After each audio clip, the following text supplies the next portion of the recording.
ఎక్కడ there is no rule.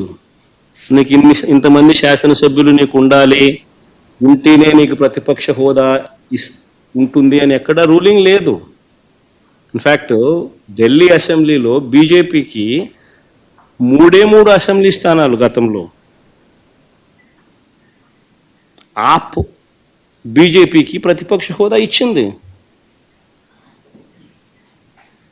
మరి 79 స్థానాల బీజేపీ అక్కడ ఉన్న టోటల్ స్థానాలు ఢిల్లీలో 80 స్థానాలకు 77 స్థానాలు ఆప్ వచ్చి సంథింగ్ లైక్ దట్. బీజేపీకి 3 స్థానాలు ఉన్న ప్రతిపక్ష హోదా ఇచ్చినారు. సిమిలర్లీ మేము కూడా తెలుగుదేశం పార్టీకి కూడా 5 మంది శాసనసభ్యులు తెలుగుదేశం పార్టీ నుంచి పక్కన కూర్చుంటామన్నారు. మా వాళ్ళు అయితే ఇంకా లాగేసినామనంటే ఇంకా 10 మంది లాగుతామన్నారు. వద్దు లాగాకండి అని నేనే చెప్పాను. ఆయన ప్రతిపక్ష హోదా నేనే ఇచ్చి ఇదే చంద్రబాబు నాయుడు చెప్పినా, నువ్వు మాట్లాడు స్వామి, ఎంతసేపు మాట్లాడతావు, నువ్వు మాట్లాడు, నేను వింటాను,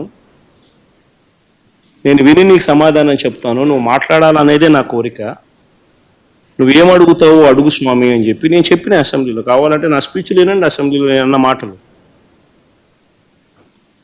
ఆయనకు నాకు మధ్య తేడా అది. ఏదైనా కానీ అసెంబ్లీ అనేది ఎందుకు జరుపుతూ ఉన్నాం? ఈరోజు అది అసెంబ్లీలో ఉన్న పార్టీలు ఏవి? అధికార పార్టీలు, ప్రతిపక్ష పార్టీ మాదొక్కటే ఉంది. వేరే పార్టీలు ఎక్కడున్నాయి చెప్పండి? ఉన్నాయా ఎవరన్నా?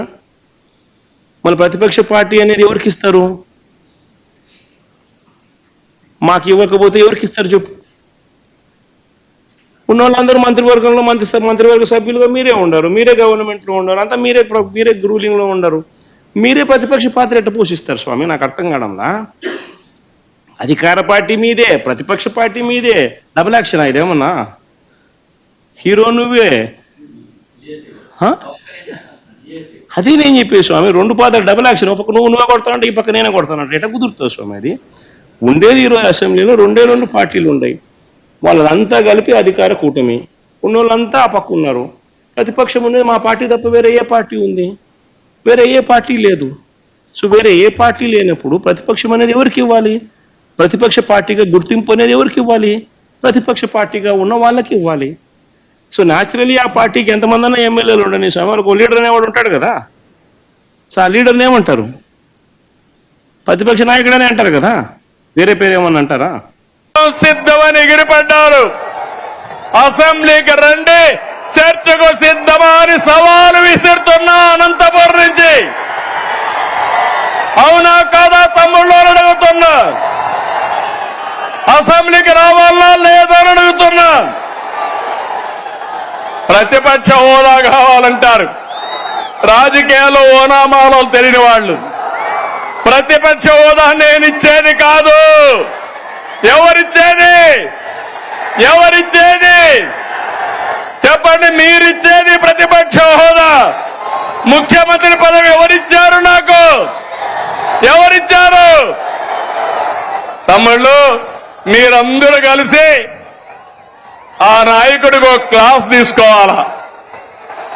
తీసుకుంటారా అని అడుగుతున్నా. ప్రతిపక్ష హోదా అడగకుండా అసెంబ్లీకి రావాలని అవునా కాదా అని అడుగుతున్నా. అవునంటే గట్టిగా చెప్పండి, కూడా చెప్పండి. అసెంబ్లీకి రావాలి, లేకపోతే ఏం చేయాలి? రాజకీయాలకు అర్హులా ఇలాంటి వాళ్ళని అడుగుతున్నాను మిమ్మల్ని.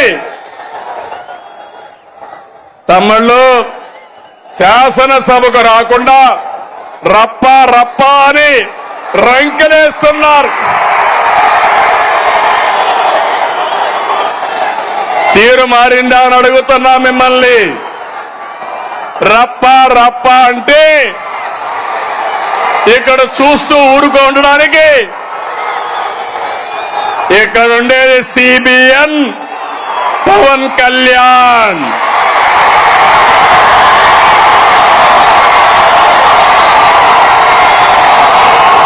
సోషల్ మీడియాలో పోస్టులు పెట్టి ఆడబిడ్డల్ని అవమానిస్తే ఖబర్దార్, జాగ్రత్తగా ఉండండి. అవమానించిన 5 నిమిషాల్లో మీ చొక్కా పట్టుకునే పోలీసులు సిద్ధంగా ఉంటారు. ఏం తమ్ముడు, లాండ్ ఆర్డర్ అవసరమా లేదా? ఆడబిడ్డల్ని గౌరవించాలా లేదా? ఆడబిడ్డల్ని అవమానించే వాళ్ళని శిక్షించాలా లేదా అని మిమ్మల్ని అడుగుతున్నా. అవును అంటే గట్టిగా చెప్పండి అవునని. వచ్చి చూసి నేర్చుకోమంటున్నా. పులివెందల ఒంటెమిట్ట ఉప ఎన్నికల్లో ఏం జరిగింది తమ్ముళ్ళు చూశారు. ఏం చేశారు? రప్పా అని ఆడిచ్చారా లేదా అని నేను అడుగుతున్నా. బెండు తీశారు. ఈ విషయం గుర్తుపెట్టుకోవాలి. ప్రజాస్వామ్యంలో హింసా రాజకీయాలు చేస్తే ఇక్కడ సిబిఎన్ ఉన్నాడు. మీరు ప్రపంచంలో ఎక్కడ దాక్కున్నా దోషులను తీసుకొచ్చి చట్టం ముందు నిలబెట్టే బాధ్యత నాదని మరొకసారి హామీ ఇస్తున్నా. తమ్ముళ్ళు, వైసీపీ నాయకుడిది ధృతరాష్ట్ర కౌగిలి.